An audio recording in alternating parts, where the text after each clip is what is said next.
हर दिन कुछ न कुछ बदल रहा है। कोई सीमा पार से उड़कर आता है तो कोई कुर्सी छोड़ देता है। कहीं व्यापार के रास्ते अटक जाते हैं। आज की कहानियां वही हैं लेकिन अंदाज कुछ अलग है। मैं हूं आपका दोस्त और मेजबान और आज आपको ले चलता हूं 3 खबरों की उन गलियों में जहां खबरें सिर्फ सुर्खियां नहीं हैं, सांसें बन जाती हैं। नमस्कार, मैं हूं आदित्य। इंडिया.com के स्पेशल शो इंडिया एट 9 में आपका स्वागत है। आइए चलते हैं पहली बड़ी खबर पर। ये खबर पंजाब की जमीन पर सरहद के उस पार से आई ड्रोन से जुड़ी हुई है। जरा सोचिए, रात के अंधेरे में कोई परिंदा नहीं, न कोई जहाज, फिर भी आसमान खामोश नहीं है। एक अजीब सी भनभनाहट होती है और खेतों के बीच कुछ गिर रहा होता है। कभी नशा, कभी हथियार तो कभी मौत। ये कोई फिल्म नहीं है दोस्तों, ये पंजाब की एक ज़मीनी हकीकत है। 2019 से अब तक सीमा पार से 591 ड्रोन बरामद किए गए हैं।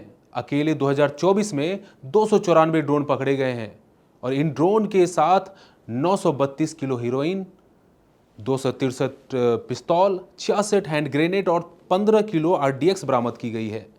इससे जुड़ी लेटेस्ट खबर यह है कि पंजाब सरकार की एंटी ड्रोन रणनीति ने पाकिस्तान से ड्रोन के जरिए भेजे जा रहे नशा और हथियार पर कड़ा शिकंजा कसा है। एक बार फिर पाक अपने नापाक मंसूबों में नाकामयाब हुआ है। लेकिन कहानी सिर्फ डर की नहीं है, हिम्मत की भी है। पंजाब पुलिस ने मान सरकार के साथ मिलकर पूरे नेटवर्क की कमर तोड़ दी है। अब क्या हो रहा है, चलिए आपको बताते हैं। सीमा पर 9 एंटी ड्रोन सिस्टम लगाए जा रहे हैं और ग्राम प्रहरी की भूमिका में है गांव वाले। अब गांव वाले अब सिर्फ गवाह नहीं हैं, सिपाही बन गए हैं और 596 गांवों में डिजिटल सुरक्षा मुहैया कराई गई है। ये कहानी किसान की है जो खेत में हल तो चलाता है, अब सरहद की रखवाली भी कर रहा है। ये कहानी उस सिपाही की भी है जो आसमान की खामोशी को भी पढ़ लेता है। पंजाब अब डरता नहीं, डटकर लड़ रहा है और पाकिस्तान के नापाक हरकतों का मुंहतोड़ जवाब दे रहा है। अब आते हैं दूसरी बड़ी खबर पर। 22 जुलाई की सुबह दिल्ली की गलियों में कुछ बदला। न शोर था, न भाषण थी, तो बस एक चुप्पी। और इसी चुप्पी में उपराष्ट्रपति जगदीप धनखड़ ने अपना इस्तीफा देश के राष्ट्रपति को सौंप दिया। कारण स्वास्थ्य का बताया गया, पर राजनीति में कोई भी बात इतनी सीधी कहां होती है। धनखड़ न सिर्फ उपराष्ट्रपति थे बल्कि राज्यसभा के सभापति भी थे। अब वो कुर्सी खाली है और दिल्ली की गलियों में सवाल गूंजने लगे हैं कि अगला कौन। क्या इस कुर्सी पर हरिवंश सिंह बैठेंगे या बैठेंगे नीतीश कुमार। कई अहम नामों को लेकर चर्चा हो रही है। क्या ये विपक्ष के लिए एक मौका है या फिर सत्ता के लिए इसे एक चुनौती के तौर पर भुनाने का मौका। राजनीति की एक कहानी किसी अचानक बदले मोड़ की तरह है, एकदम वैसी जैसे नाटक में कोई किरदार बीच मंच से चला जाए और बाकी सब उसे देखकर दंग रह जाएं। बिहार के चुनाव से पहले शुरू हुए इस राजनीतिक परिघटना ने नए शिगुफों को जन्म दे दिया है। राजनीतिक गलियारों में इस इस्तीफे के पीछे कई अहम सियासी घटनाओं को रेखांकित किया जा रहा है। अब देखना यह है कि नया चेहरा कब आता है और क्या वो सिर्फ नाम होगा या नई दिशा भी लाएगा। अब आते हैं तीसरी बड़ी खबर पर। एक समय था जब भारत और अमेरिका की बातचीत गर्म कॉफी जैसी थी, तेज, असरदार और तुरंत पी जाने वाली।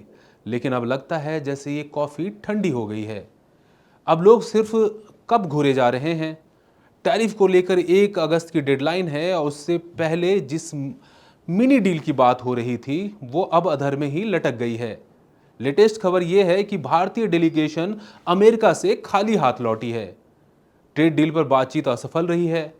दोनों देश अपनी अपनी जिद पर अड़े हुए हैं। मीडिया की रिपोर्ट कहती है कि अगस्त से पहले इन दोनों मुल्कों के दरमियान कोई समझौता संभव नहीं है। वजह कही जा रही है कि दोनों के बीच कृषि और डेयरी उत्पादों को लेकर मतभेद जारी है। अमेरिका चाहता है कि भारत इन प्रोडक्ट्स पर अपने टैक्स फौरन घटाए।